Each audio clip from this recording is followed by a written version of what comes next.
Sabar menunggu. Dan pemirsa, dokumen berisi keterangan saksi Julianis kepada KPK yang diperoleh tim RCTI menunjukkan betapa Nazarudin memang tokoh penting dalam dugaan suap Wisma Atlet di Palembang. Dan Michael, setelah pemirsa nanti kita lihat aja jika memang nanti bisa diperiksa si Nazarudin ini bagaikan membuka kotak Pandora. Bisa jadi sejumlah orang akan terseret dalam pusaran kasus suap ini.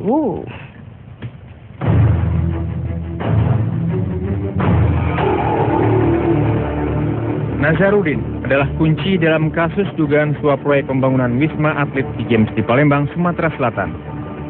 Inilah kesimpulan dari rangkaian keterangan saksi Julianis, staf keuangan Nazarudin kepada KPK.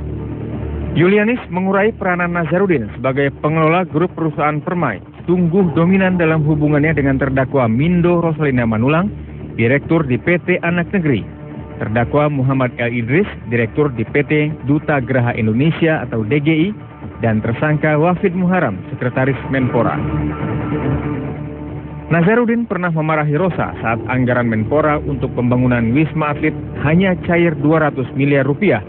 Ini karena koceknya sudah terogoh 20 miliar rupiah untuk lobi sana-sini.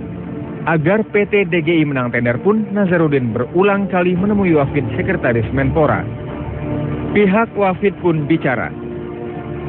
Walaupun pernah di kantor, pernah di luar, tapi pertemuan itu ya sepintas pembicaraan formal aja, bukan berteman gitu ya.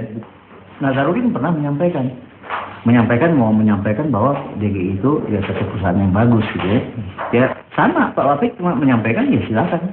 Tidak pernah Pak Wafid memerintahkan atau mempengaruhi panitia supaya menangkan DGI. Untuk menemui Wafid, perantara Nazarudin adalah Rosa yang memang dipercaya Nazarudin untuk memegang proyek itu. Sayangnya, Rosa enggan berkomentar ketika kami menemuinya. Tak mau berkomentar juga diberikan kuasa hukum Rosa, yaitu Jufri Taufik, saat kami hubungi lewat telepon. Sebagai orang kepercayaan Nazarudin, Rosa juga berhubungan dengan PT DGI yang diwakili oleh L. Idris. Kami pun mencoba menghubungi Muhammad Asegaf sebagai kuasa hukum Idris. Posisi Pak L. Idris yang kalau disebut-sebut dalam dakwaan itu membagi-bagi atau membuat porsi-porsi angka persentase itu sebenarnya bagaimana Pak perannya Pak? Itu di dalam BAP memang ada berdasarkan keterangan dari saksi-saksi yang lain. Ya. Terus ada transkrip percakapan iPhone yang saya baca di BAP. Ya, terus kemudian keterangan dari Rosalina.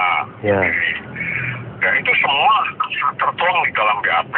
Terutama saya membaca BAP-nya luar biasa karena hampir seluruh dialog-dialog iPhone yang disadap, yang ditranskrip masuk di dalam BAP.